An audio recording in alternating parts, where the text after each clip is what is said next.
Mask on. There we go. That is a terrifying mask. Wow. What is that? I'm drinking some Hewlett & Dunn coffee. Like this is like Squidward, is this? Yeah, Squidward. Yeah. What my daughter? This is my daughter's mask night. Well, Mr. Krabs would have something to say about that. I'll be telling you the only one that can say. Happy Halloween. Happy Halloween, everybody. Get your sugar high. Get your sugar high ready to go. We got a lot to talk about today. Dave Bartoo is going to check in with us again from out in Portland with the Metro in the mountains of Oregon, talking some betting lines today, some pick'ems. We're going to have fun with that. His rankings, what he thinks going to look like. CFP launches their first rankings. I think it's Tuesday night. So be in front of the TV. Look, do us a favor. Take a picture with your phone of the QR codes. We're live on X, Twitter, Facebook, and YouTube. We do this every day of the week. We got a lot of shows on this channel. It's your hour of power coming up. And remember, share us and like us. It means the world to us. We had 108,000 people watch Wednesday's show on this one Twitter channel. There's other channels too. Thank you, and thank you a million times over. Look, let's get started, gentlemen. It's scary today. A lot of kids gonna be running around. Be mindful of that, kids everywhere, getting the sugar high on. Doug, you had an interesting take that you wanted to bring in. And I told Dave Bartoo, I said, I imagine your phone is just in your ear. You don't even sleep with all the coaches and ADs talking to you right now. And then now, as Frank said, an AD opening at Louisiana at LSU. But Doug, you had an interesting take you wanted to throw at us. Yeah, I was going to wait for Bartoo. Okay. He might. Can we wait for Bartoo to do Yeah. He'll come on. He will undoubtedly want to react to part of what I'm a little brief monologue. Yeah, and for everybody watching, just looking out here, you got a dozen coaches right now already gone. This madness, and Doug had a great question yesterday for our panel with John Hartwell and Matt Dean and Tony Barnhart. How do we stop this maddening firing coaches 3-4 weeks into the season? It's distracting from the regular season, and you're screwing your fans because they're paying. It's like you're going to the 5-star restaurant, the best restaurant in New Orleans or Birmingham or Memphis, wherever, Ocala. And you get the appetizers, but you don't get the main course. Rob, you're screwing your players too. Yeah, I was going to say the players too. Yes. Now, you think Summerall might have had a few distractions leading into that blowout last night? Absolutely. Yeah. I mean, it's all. What was the final score? God, it was like 46-28 in that range, maybe. Yeah. And Tulane, what's happening to their season now? Yeah.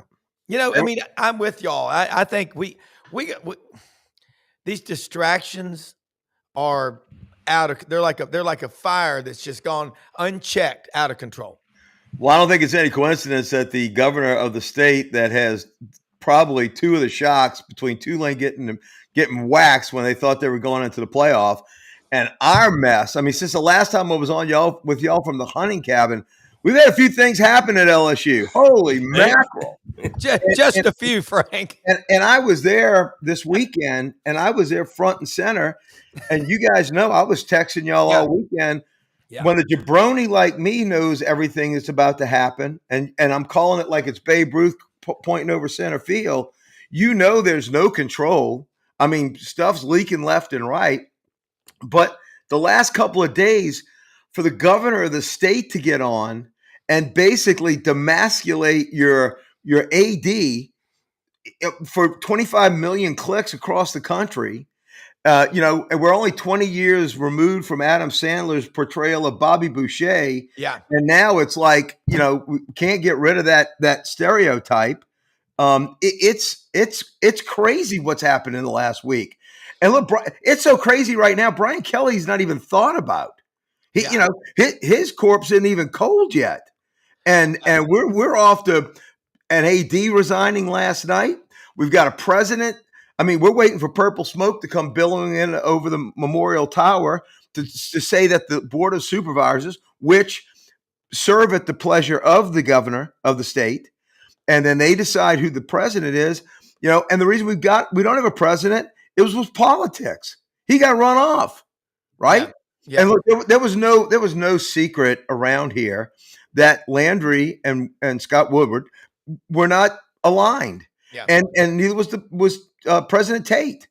And when you come in and you're heavy-handed, I mean, when you're stepping into the office of the guy that used to have the deduct box and basically built LSU Stadium because he could get away with it because it was dormitories. Mm-hmm.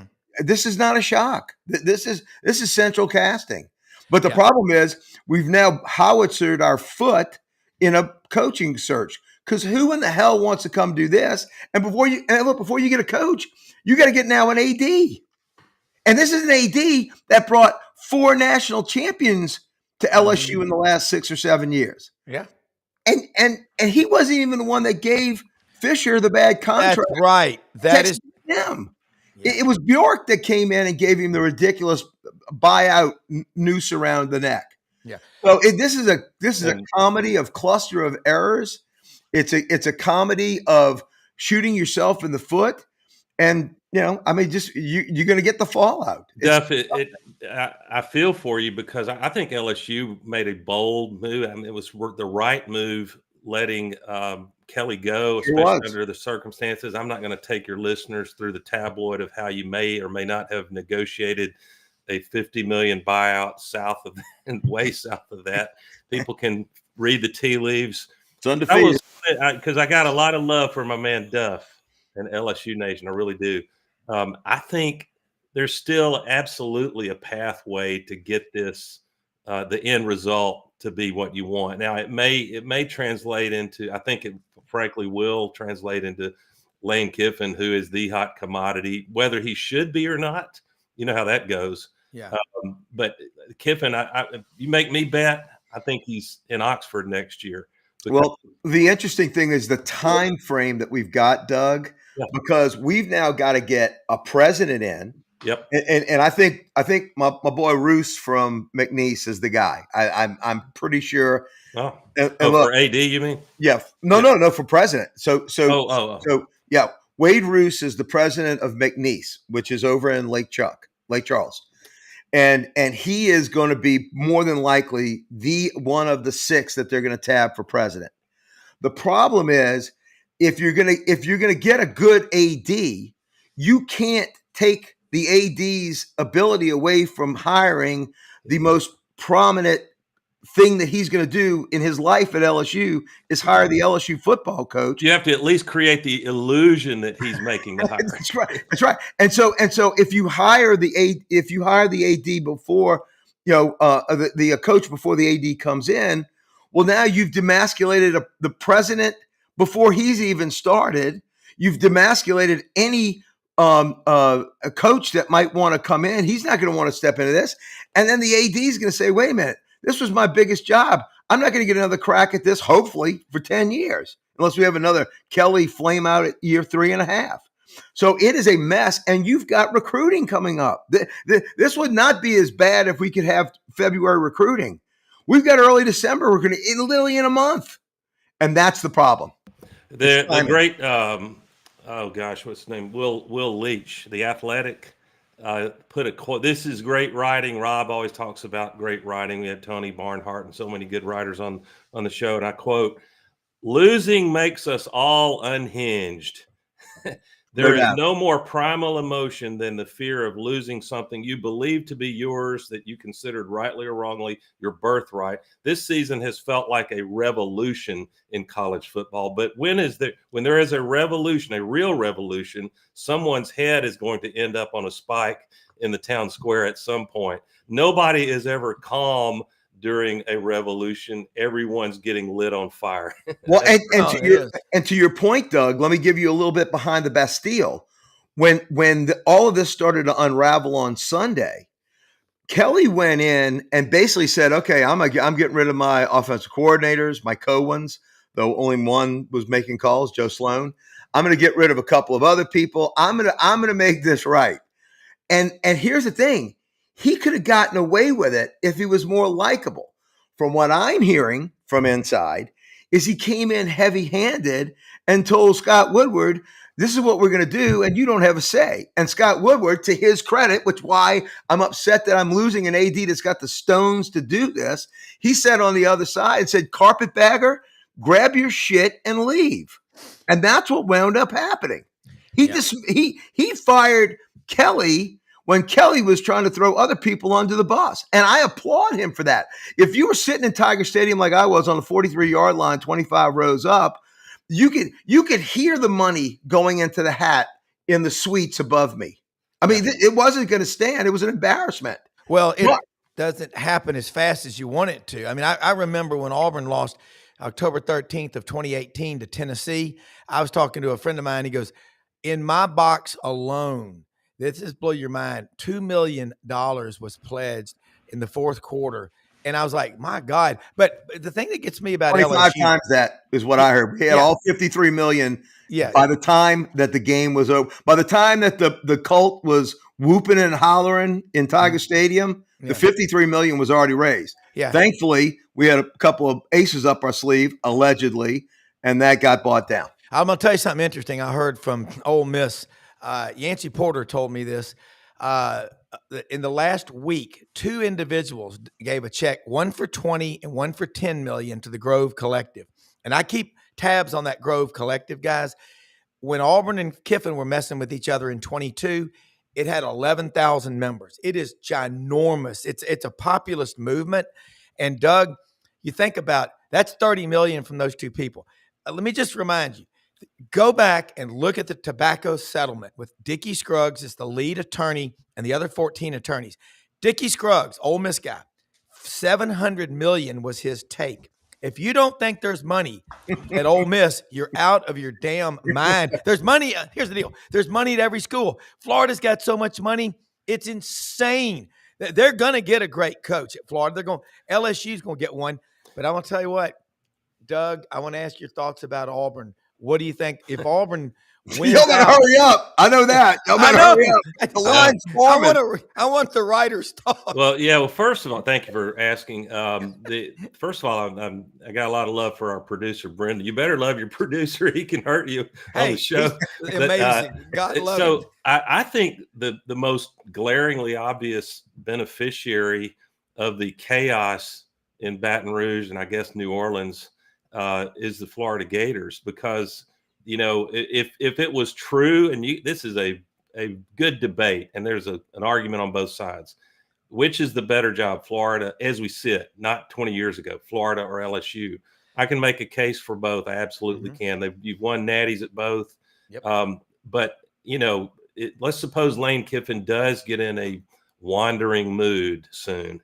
Then there's a case that it's a little cleaner, maybe a little less chaotic, maybe a little more organized to consider Gainesville, because that's also a shorter drive from Kiffin's 60-foot seagoing boat. So, you know, but LSU, remember, Duff, Pat Dye was not the first hire. Auburn was poised to hire Vince Dooley. And when that didn't work out, Dooley decided he loved Georgia too much, had been there too long. That was his home. Auburn fans probably felt like they lost and all was lost. It worked out pretty well with hiring the second, third, or maybe the fourth choice in Pat Dye.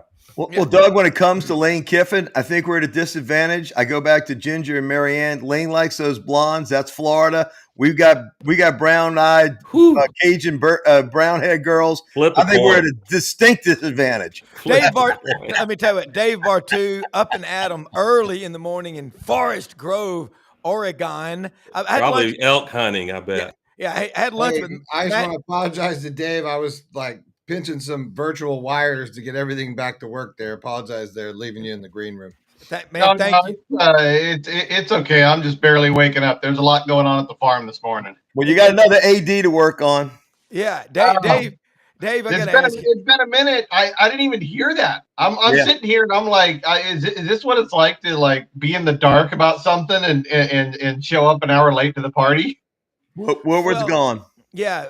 So Dave, I had lunch with Matt Dean yesterday, and he said that Tyler, his son, he's excited about meeting you. He's going to make that happen. And we talked a lot about you. you've got a lot going on right now. Kind of, and I know Doug's got a question he wanted to throw at you, but let's get started with what's happening in your end of the world, because we got a lot of big games this weekend in the SEC, some betting lines we're going to talk about. But hey, the ball's yours. Oh yeah, well, you know something. It's I actually enjoyed just being in the green room. I was about to leave and just let those guys talk because it was a great listen. But the one thing I wanted to point out in my work, because of, since 2017 we've been helping ADs hire head coaches, specifically helping head coaches staff. And I can address the Brian Kelly, the two glaring staffing problems that probably ended this whole thing for him from day one. But we were talking about, you brought up Hugh Freeze, and it's not just Hugh. I think this is a universal FBS issue. Now that LSU's out there and Penn State and Florida, those are some big dominoes. Those are really big dominoes. And if you start firing your guy, your domino is going to be behind. Right. And you don't know where these dominoes are going to fall either, because let's say Lane does go to anywhere. Well, now Ole Miss is open. Where is that job relative to yours? And there's not a lot of good guys out there.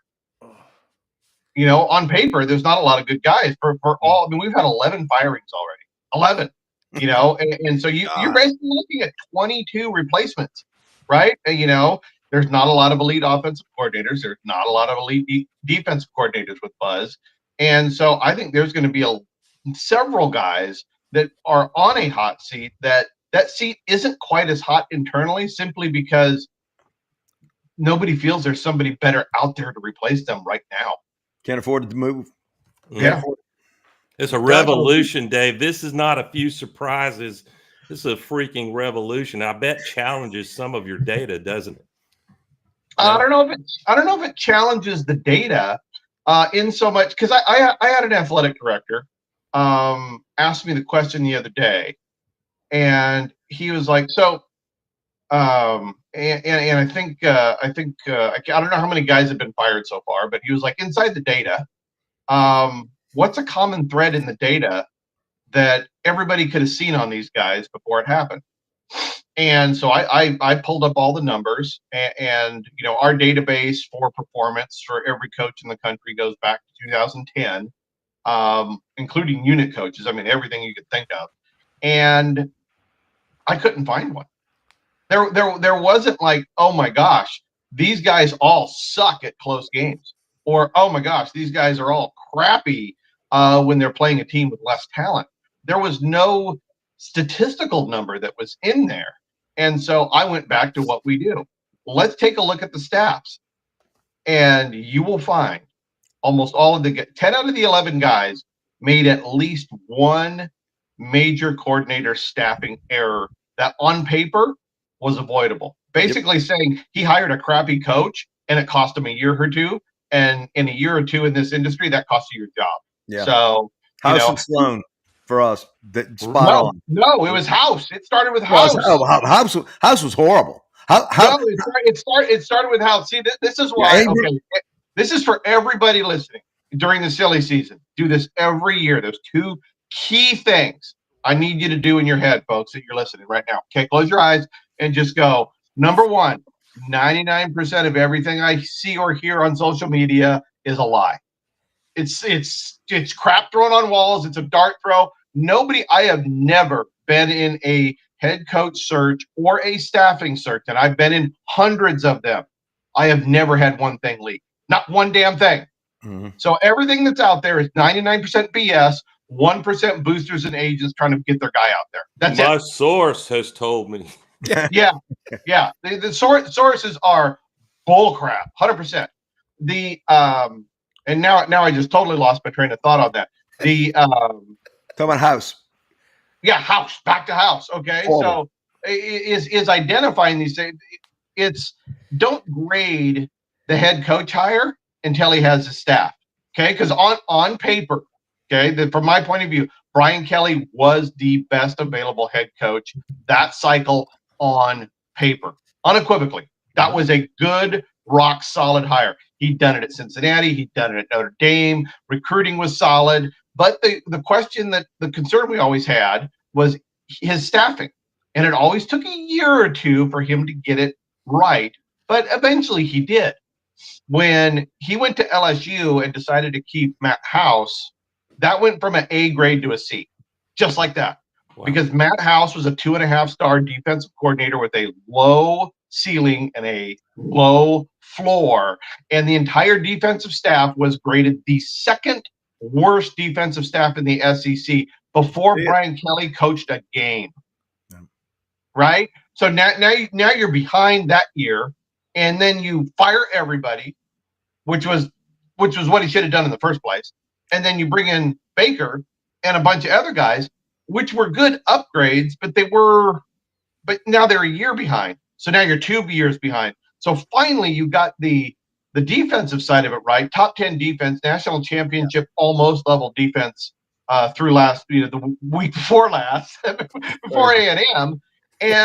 But then you go next man up, Joe Sloan, who only had 2 pretty average years in his track record. Man, you're LSU. You go hire the best available. If you have $59 million to fire a guy, you go hire the best offensive defensive coordinator money can buy. Not next man up. I hate buddy hires. I hate next man up. And yeah, it was a calculated risk by Brian, but man, you take risks, you get burned, and here we are. Everybody's been fired in Baton Rouge. Meanwhile, the curious case of DJ Durkin as a defensive coordinator, I think he always had a respectable pedigree, but maybe not enough body of work in a league like the SEC. And you look at, it's not just schemes. Who could have seen it coming in August for the love that Xavier Atkins, LSU transfer, would just turn into a beast? Best linebacker I've seen at Auburn in 30 years, with apologies to Takeo Spikes. Yeah, since Takeo. since Takeo. Yeah. And DJ was a good risk, right? Well, when I was asked about that hire, that was because our job isn't to tell head coaches what to do. It's to take the guys they like and get them off the bad ones. That's our first job, is avoid risk. A good head coach with decent coaching can survive. It's the guy with the low floor we got to avoid. DJ Durkin, almost 4.5-star defensive coordinator. He's been a lot of places. He's traveled, and there's some recency bias there. But you look at his body of work. This is a top 20th percentile defensive coordinator since 2010, and he's outperforming himself this year. Number 14 year to date in offensive scoring efficiency. That defense is awesome at Auburn now. They're not getting enough credit because of the losing, but you want to get pissed off as an Auburn or any fan that just loves football and believes in excellence.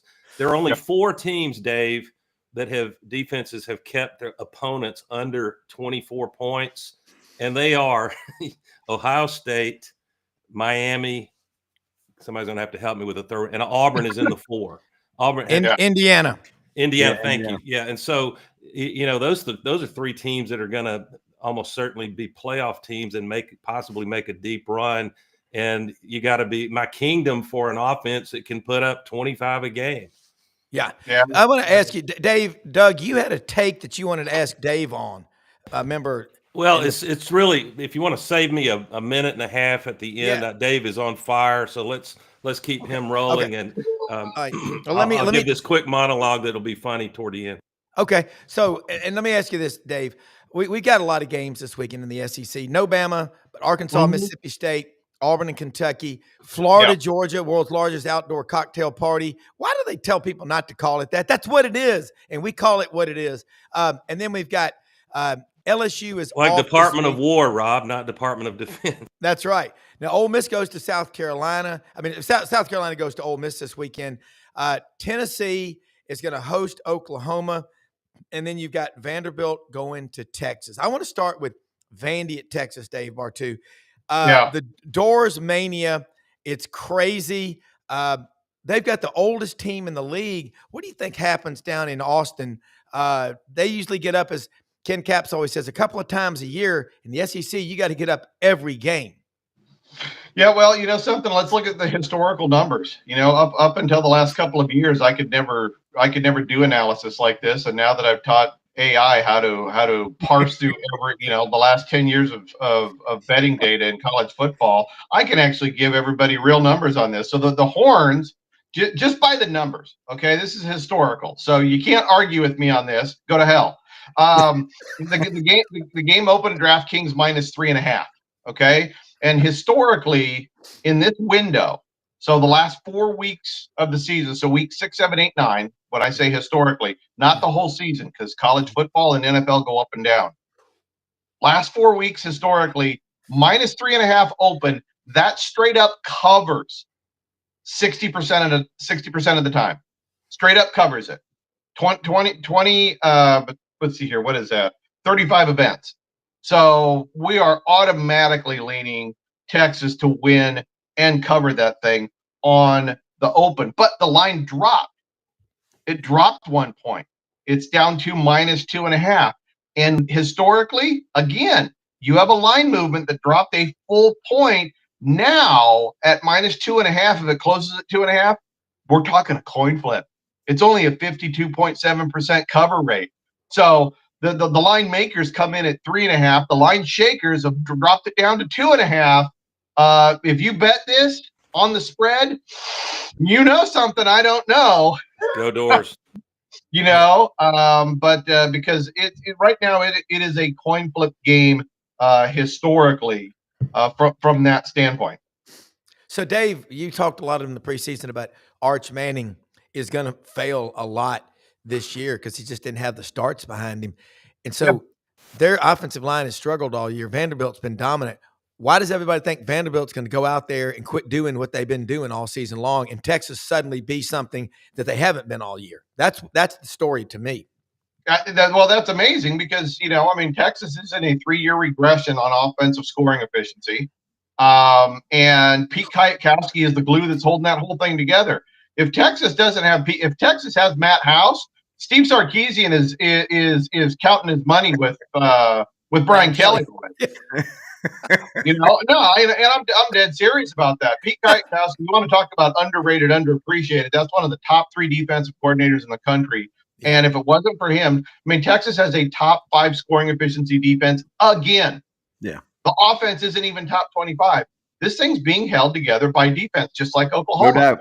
And so is that going to be any different? No, I don't. This is an awesome matchup. You have a top 3 opponent adjusted scoring efficiency defense going up a top 3 scoring efficiency offense.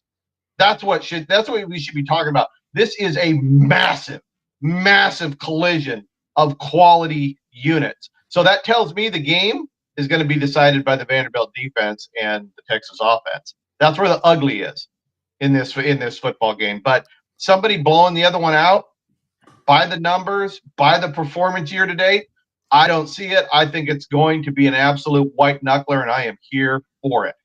Get your popcorn ready. Good theater. Yep.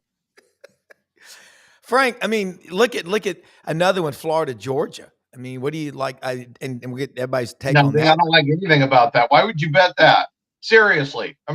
Georgia's on a 4-year defensive regression. They haven't had a top 25 defense in 2 years, right? You going to bet on that? No. Florida, you don't know what you're going to get out of Florida, right? It's still a top 15 recruiter. You still got DJ Lagway. Guys are healthy. This is a classic trap game for Georgia to look right past them. So, then by the numbers, I'm not messing with it. It's a neutral. This is a big time game.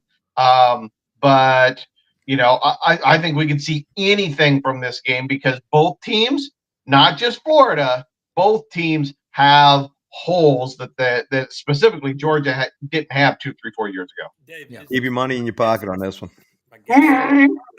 Yep. Go to the bar. Money not lost is money kept.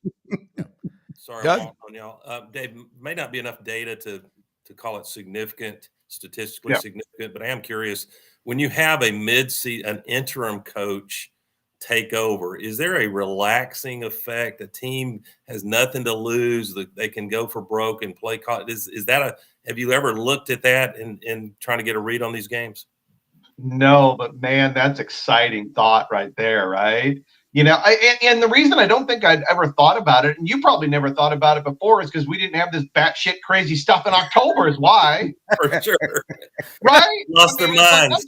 I'm taking crazy pills. 34-8, you suck. Get out. Here's your money. You have to throw red meat to the angry fans, right? Yep. Oh man, you know what? What happened to the good old days of the head coach just firing the OC or DC and throwing them under the bus and moving on? Huh? Well, if you do want a fun case study, Frank Davis at LSU has stepped in as interim head coach before. Frank Wilson, Davis, old New Orleans guy.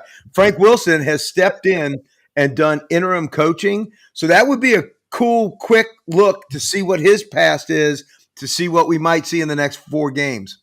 Frank Wilson, why do I know that name? Yeah, he's a longtime assistant coach, knows Louisiana high school guys incredibly.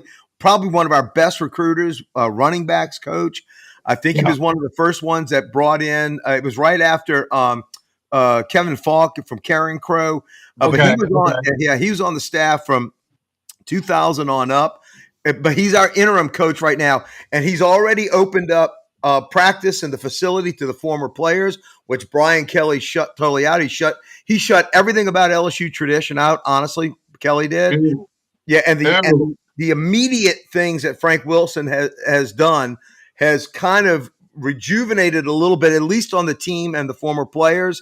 And it's the only positive that's going on around our program right now is Frank Wilson. He is a lifer. He is a gym rat. Yeah.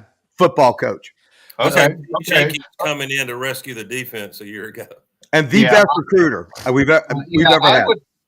I would say, like with LSU, and to answer the question, no, I don't have the data about guys getting fired in October and then what happens. But I think we could probably agree without the data. This is my immediate take on that. LSU becomes the most dangerous trap game in the country right now. Yeah. This is a program that has the 3rd most NFL starts in the last 10 years. This program has NFL players everywhere. Okay. This is a national championship contender, talent-wise, on paper, every single year. Period. No exceptions. Okay. And so to now overlook LSU and all of that athletic talent is, to me, that's just a monster trap game. So I think LSU is going to break some hearts for teams that look past them going, oh, their head coach is gone. If you're playing LSU the rest of this year, if you're a head coach, you better keep your guys' heads on a swivel because, a talented team playing loose against a team that is already looking past you thinking they're going to beat you, that is a recipe for disaster for the team that's expecting to win. And even guys selling popcorn at the stadium are pissed off right now. I'm telling you right now, we're going to be an angry bunch. And David Pollock, who I think was a travesty that he's not still on air, SEC Network or wherever. Yes. But he makes a great point. Our coaches like to look for what tendencies when the head coach is gone, and sometimes coordinators are not operating the same way.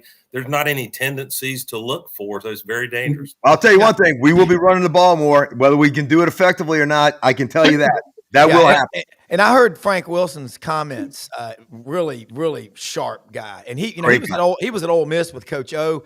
Everybody likes to make fun of Coach O, but he may talk funny and do some funny stuff. But that guy knows football. God, he knows. We talked, Dan and Dave. We had Dan Williams. And Dan played for Tennessee. And Coach O was his defensive line coach in 2009. And he said it on the air. It was hilarious. He said he was real nice. Welcome. I'm glad to be here at Tennessee. And then when the door closed, he goes, "You y'all MFers are mine." And and I'm talking to Dan, and Dan Williams, cool, interesting. He was a couple of weeks ago. Rich Clark, the executive director of the playoff committee, was in Memphis. And Rich is talking to him, Dave, and he goes, Dan Williams, he said, I had a classmate at the Air Force Academy who was our mentor, one of the top fighter pilots named Danny Williams, who was killed tragically in an accident. And Dan Williams looked at him, he said, that's who I'm named after. That was my uncle. It's a small world we live in, man. And Rich Clark is an impressive guy. The executive director of the playoff committee was a B-1 bomber squadron leader in every war in the Middle East in the last 30 years, and he's now in Dallas. I guess he's going into lockdown this weekend, Dave. DEFCON 1. Yeah, he Oh said, yeah, it's, something. I still got a bone to pick with Rich though, because we were promised. Okay, I'm gonna sidebar rant on this for a second Go here. ahead. But son of a bitch. Anyways, we were promised transparency, and right off the bat, Hancock gave us the ranking formula. How the committee is supposed to rank these teams. Yeah. People like to think, oh, the committee has their own set of rules and they can do what they want. No, they live in this box of rules. And Rich said at the beginning of the year, they're changing the rules. They're going to change how SOS and strength of how they calculate strength of schedule, how they calculate strength of record, and how they apply it. Right? Has he given the people how they're doing that? No. There is no transparency in this, and it really pisses me off because strength of schedule has no correlation to quality of the team. None. Okay? But you know who has the toughest strength of schedule this year? South Carolina and Florida. Why aren't they in the playoff picture? So anyways, Rich, you need to tell everybody how this is calculated and how it's being applied, because right now there is zero transparency, because that's just a big, giant beauty pageant.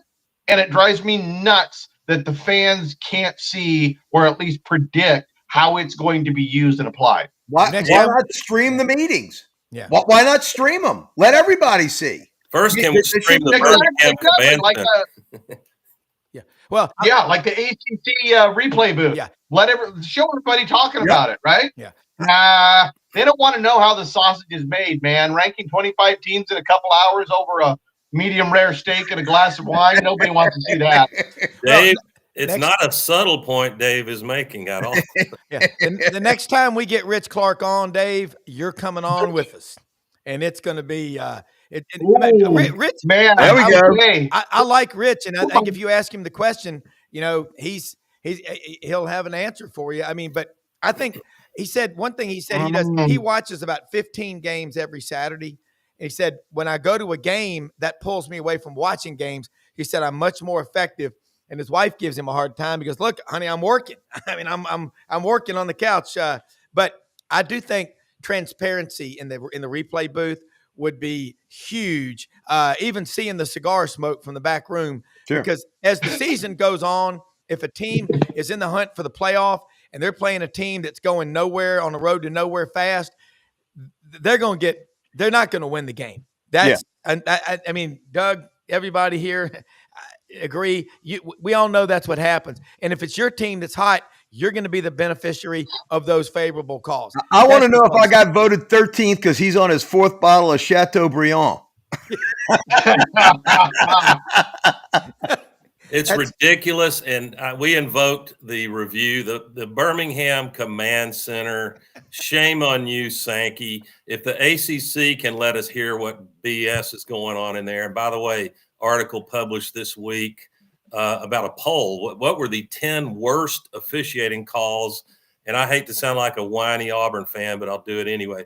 Yeah. Auburn, the top 1, 2, and 3 were Auburn's game at OU and hosting Georgia. And, those games, you still go win the game. I get that. But give us some transparency. Yeah. Dave? Yeah, well, crews, I can tell you, referee crews are very, very different. We've been tracking referee crew behavior for over a decade now by the crew leader.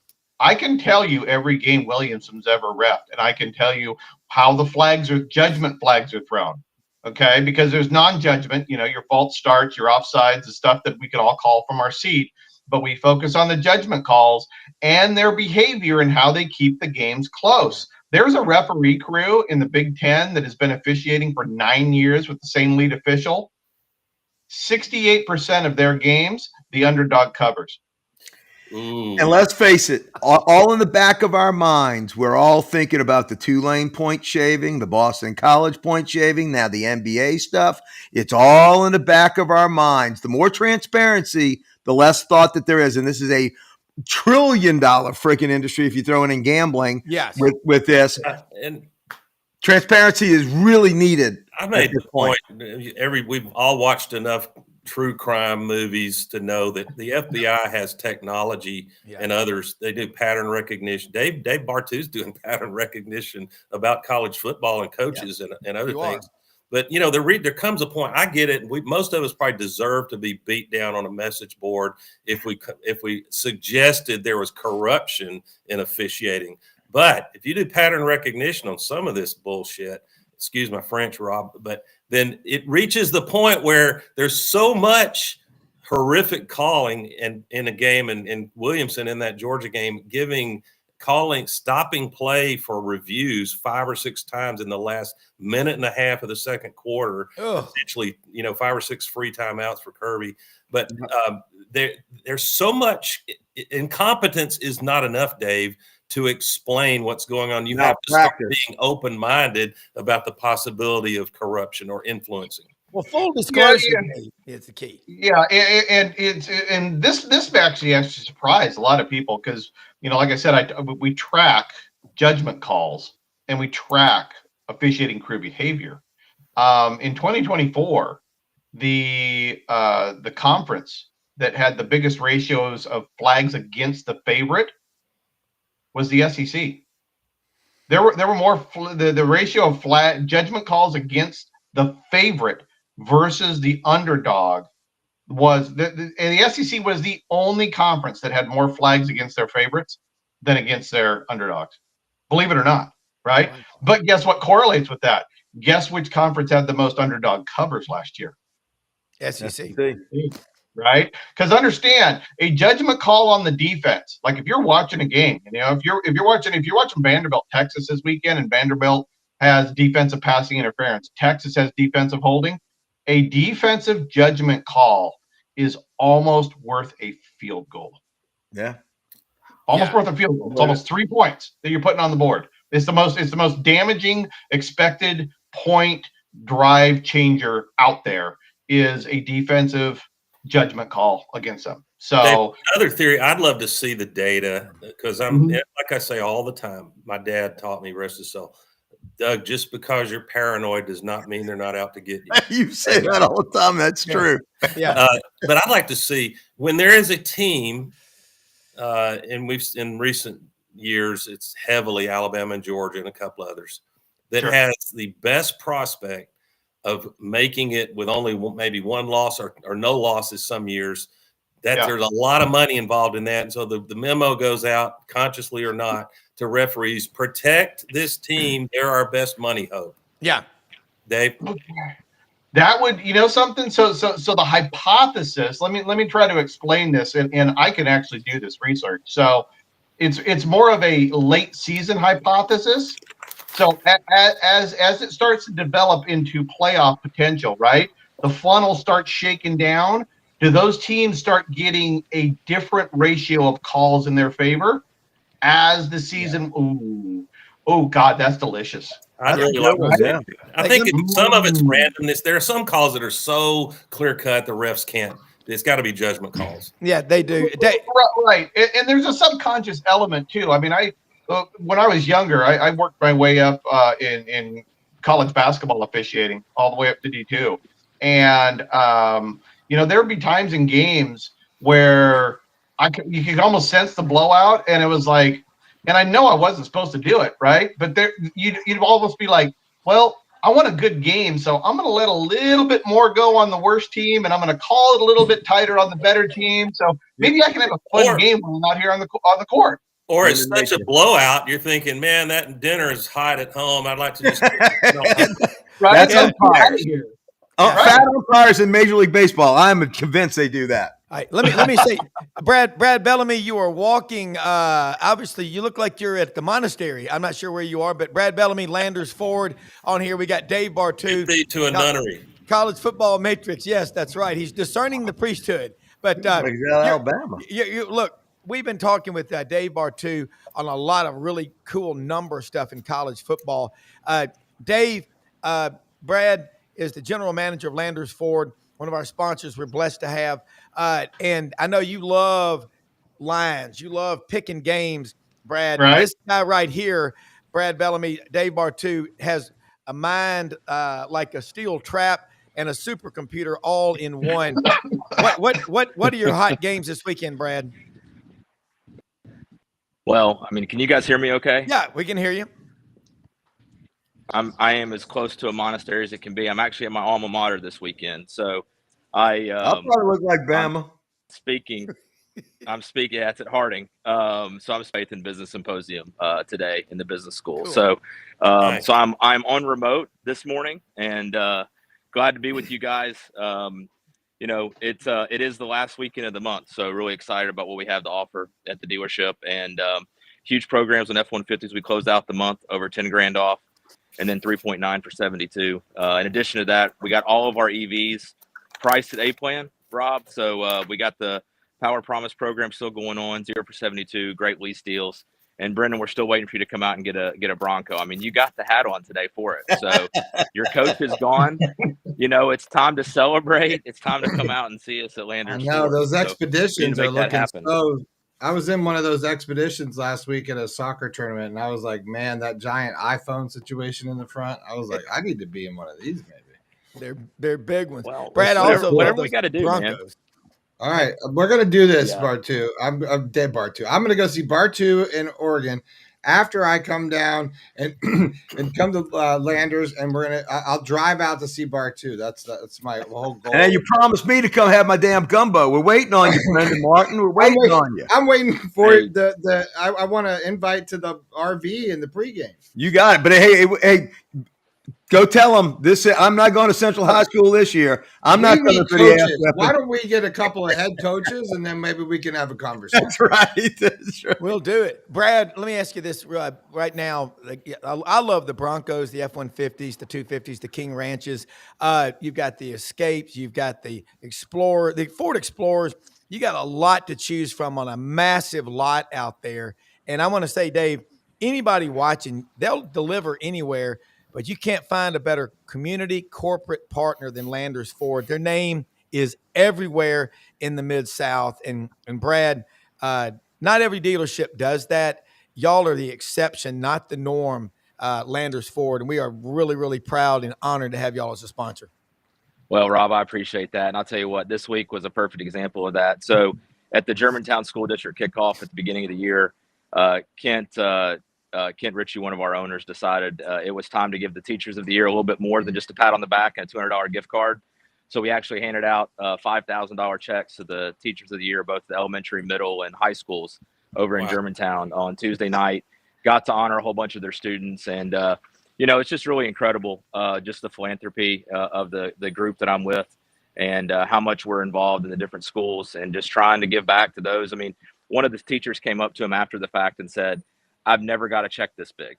It's the biggest check I've ever gotten in my life. And I think sometimes we take for granted, you know, how much some of these things mean to a lot of people. And I mean, the teachers are the most important. I mean, they're the backbone of our community, and how many of us are where we are because of the teachers that we experience and engaged with. Yeah, one other thing, Kent, you should make it an NIL deal where they have to talk about Landers Ford. That's right. Yeah. Well, you know, sometimes it's not just about us, guys. It's about them too. Yeah, you know, I will say this, guys. Kent Ritchie, Don Kitchens, you, Brad, y'all are tip of the spear. So thank you. Let me ask you what games you hot on, because Dave is here with he's got some answers for you, I bet. Well, I mean, I'm going to keep riding Vandy. I've been on Vandy for the last 3 weeks, and they've continued to show up and show out. So why not go with them again this week? That's one that I really like. But I think it's going to be, a fun weekend, and I'm sure we'll see some more upsets we weren't expecting. I think Ohio State's going to dominate against Penn State. I mean, their defense has been phenomenal. Their offense has been putting up points.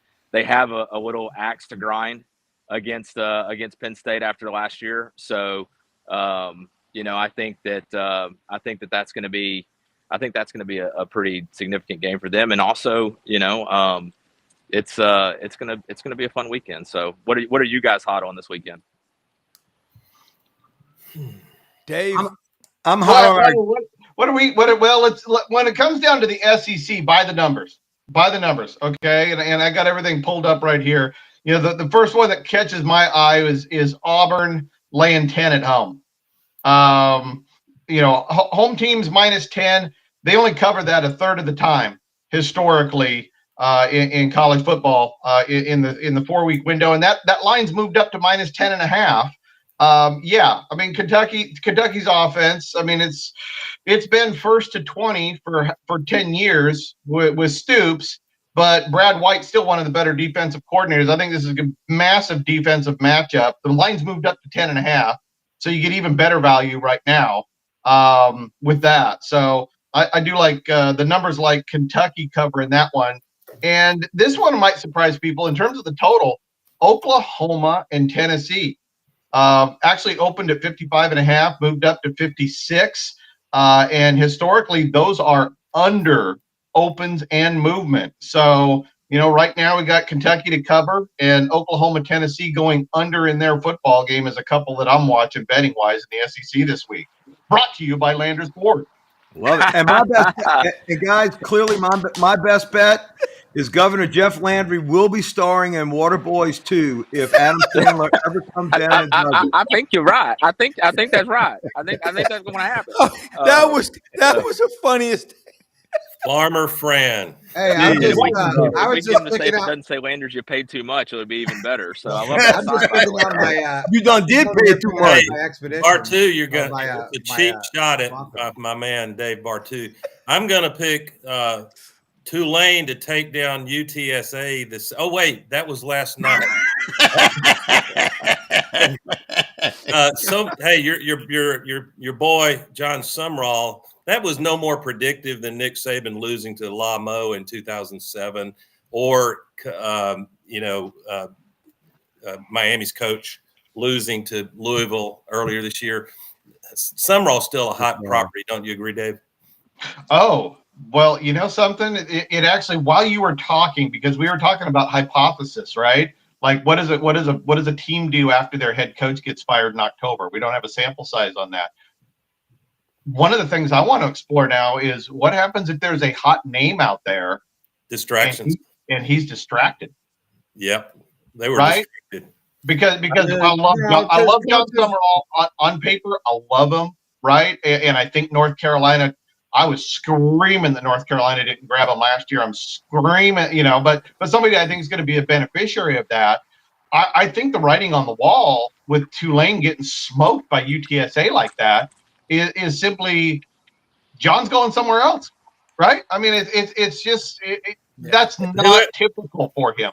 Whoever wants to hire him wins last night because you don't have to wait around for the college football playoff selection. Right. That's right. That's right. Yeah, I mean,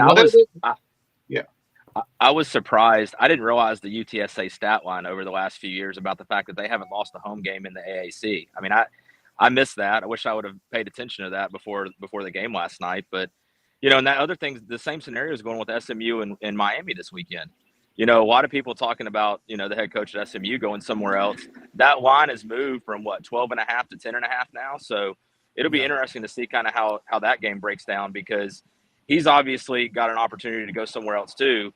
But is the team behind that? Do they fight for that at that point? It's a great scenario to understand. And I mean, we've kind of already seen what are the aftermaths of some coaches leaving, and then obviously, it showed up great for UAB in that game against Memphis.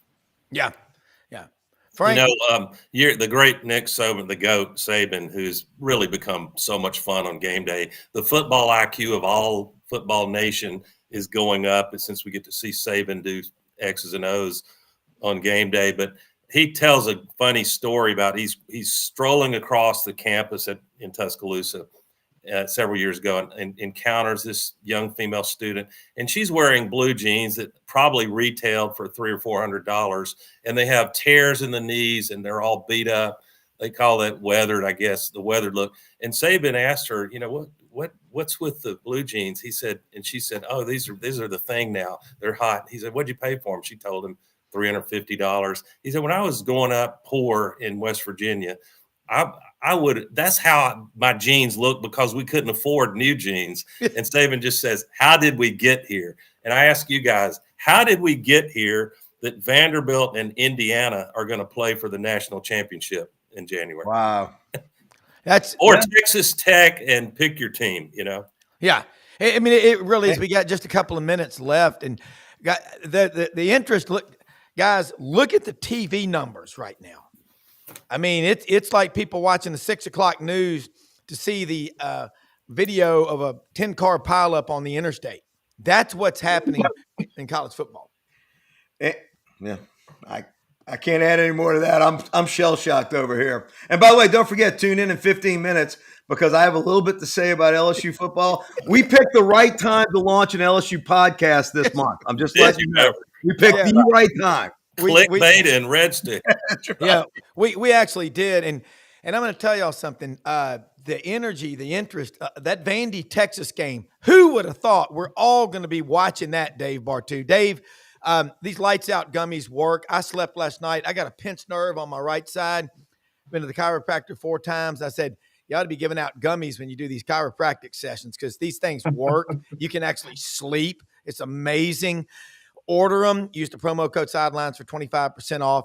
Dave, your parting thoughts, and I know Doug had something. We got to get it in under an hour, but your parting thoughts, Dave, on the state of college football and what you think this coaching search stuff is nuts. It's crazy. Oh, it is, but it's also I think people reacting to one of the guys said before is this would be different if transfer portal was February, right, or March, and I wish it was. I don't like everything coming to a head in December, and sports are copycat, and we got a domino flip early. People panic. Now everybody else is panicking to get their domino lined up. Yeah. And look, maybe we were just due for a hard reset on the coaching side of it because, there wasn't a lot of turnover in the last couple of years. And so, this is just part of evening out the curve in terms of coaching turnover. But it'll be interesting to see what happens. I think the bigger thing is not necessarily who's getting fired, is who's going to be replacing these guys. Because like I said, we got 11 firings. That means there's going to be 22 guys moving around minimum, plus all the staffing that has to go with it. You think about 12 times 20. Now you're talking 350, 400 guys on the move just with the firings alone today. Yeah. Right. And there's not a lot of good options out there. So I don't know how much crazier it's going to get, but it's already nuts. Yeah, Dave, Doug, we got about a minute. So most of my comments can wait a week for the most part. But back to Saban's, how did we get here? If you could do futures trading in college football for coaches on August 30th with a November 30th purchase date that is enforceable, Mike Norvell would have had a $10 million salary price. November 30th, and Kalen DeBoer, the price would be, what's the buyout? $70 million buyout. Yeah. And how you got to be careful about being a prisoner of the moment. And by the way, Chris Lowe broke on another podcast that FSU was poised to hire Lane Kiffin if it had played out that they hired Norvell. It's on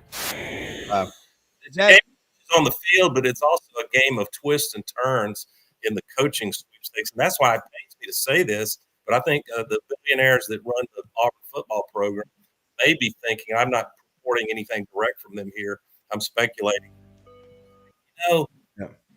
Something to be said for a year or so of tweaking some things offensively and exodus of available portal talent from all these coaching changes that give you some opportunities. And I'm not a freeze guy. I think he needs to step down, but that's got to be in the calculus. It really does. Look, great stuff, guys. Most often we see the face of Christ in the least among us. Support all of our sponsors like Landers Ford, all these great people. Thank you so much. Hewlett & Dunn, Rumble Boxing, all of them on the Sidelines.live website. Brad, have a great speech today. Happy Halloween, Dave, guys. Thank you so much. Executive producer Jimmy Martin. Happy Halloween, everybody. Let's be good. Have a great weekend, Call me, everybody. Bartoo. We got to talk. Yeah. Oh, we got to do the show first, and then we'll talk. Yeah. Thank y'all so much. Coming up next, me and the Duffster are going to have a whole show about LSU. So coming up. I'll be watching. I ain't going anywhere. Must watch. Gold to go. Alexander. Oh, sorry, missed him.